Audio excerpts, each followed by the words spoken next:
Hello, one and all, and welcome to another edition of Dork's Den. I'm your host, Joe Dork, and today we have a unique video for you. A deep dive into the new Starfield trailer. Before we get started, do me a favor, hit that like and subscribe. It helps the channel, and if you hit that bell, you'll get notified of all new Fallout 76 and Bethesda news. So, yeah, Bethesda just came out with a new Starfield trailer. Oh man, it is very, very interesting. And the most interesting part is it has interviews with Todd Howard and the developers. So it gets very detailed. So let's take a look. It's a level of immersion that we really focus on. You're not just playing a game, but you're living in this world, in this universe. It's a giant open world for the player to do what they want. You feel like you've had an impact in the world. You really feel like you're there. There's certain, types of entertainment where you're just experiencing it. You're taking in what the creator wants you to see, and they draw that dotted line between this happens, go here, do this. The more that we can put you in the situation where you're going to decide. That's what makes video games the best form of entertainment that they are.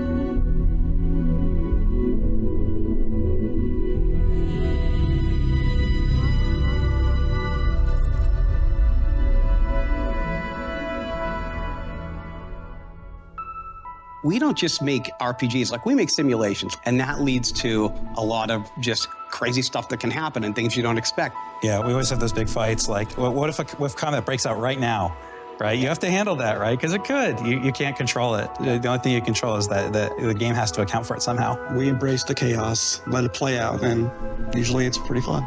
A lot of us have been doing this for a long time together, and it's nice with Starfield to go back to some things we didn't do, the backgrounds, the traits, the defining your character, all of those stats. And I think there's so many games now that do those things that people are ready for something that does a lot of the things that, older hardcore RPGs, some that we used to do, doing those again in a new way. We've always allowed the player to create really interesting, unique characters. This game, we've definitely severely leveled up. The tech is based on scanning of real-world models, similar to the photogrammetry we do in our landscapes. We're kind of applying the same thing to our people as well, because it's not just the appearance of your player and all that, but we want all the personal interactions with NPCs, other characters in the game, to be as impactful as possible. And for that, you have to believe these are real people. You're a real person interacting with real people. One of the big choices is which part of the game world am I going to engage in? We always make a bunch of different groups that represent some of the major factions in every game. And in this one, we've got the United Colonies that represents the future space republic idealized. You also have the Freestar Collective, which is the space Western fantasy, people that are out there on the frontier. We've got Ryujin Industries, which represents corporate life. I think it has one of the best starts of any of the factions. Yeah, it's a megacorp, and you get hired, right? Like that you would do, right? We'll play for our job. We'll see if you cut the mustard. Right. Yeah, I love approaching it that way where, okay, what makes the world feel whole? What are the groups that would make it feel whole and believable? And then how does the player interact with them? What we're doing with the pirates, the Crimson Fleet as well. They're not just this foe. Let the player join them. What does that mean? The cool thing about Crimson Fleet, what if you're a good person and you want to be a good player and you don't want to play as a bad guy? You can side with the pirates, or you can report back your superiors and be like basically space cop type of thing. So it'll let you be a good person and still play with the bad guys. I think that's really cool too. It seems like no matter what story we write, the one the players tell themselves is the one that they think about and love the most, and the companions. Hello, Captain. How may I be of assistance? So something we really, leaned into on this game, how those other characters felt about you. That's probably my favorite part. Like when you're exploring and then your companion makes some comment off the cuff about something that you're checking out or something that just happened. It just feels so perfect for immersion. It's just so believable. You think it's a real person. So, we knew we wanted to do some kind of persuasion minigame thing. Yeah, we sat down and it was funny. We didn't start with, let's do an evolution of, let's look back at the old Oblivion system, but There are a couple of beats there. You have to think about what's my risk here, right? Which one do I want to choose? We didn't want it to be a system where there was definitely the right thing to say. It feels like you're having a conversation where you're actually trying to persuade somebody of something. So it's actually, I think it's, as far as new systems in dialogue, I think it's definitely one of the most successful ones that we've had. Yeah. I think when we knew we were making a game about space, you ask yourself certain questions, and that question is, what is out there?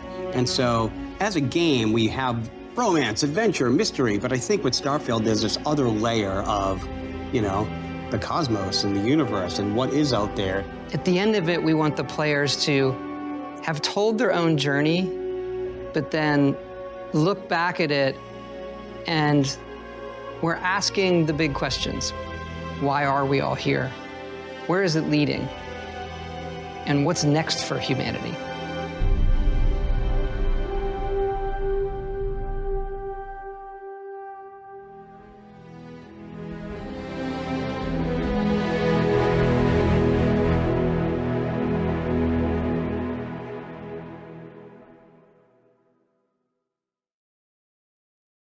Wow, that was absolutely amazing.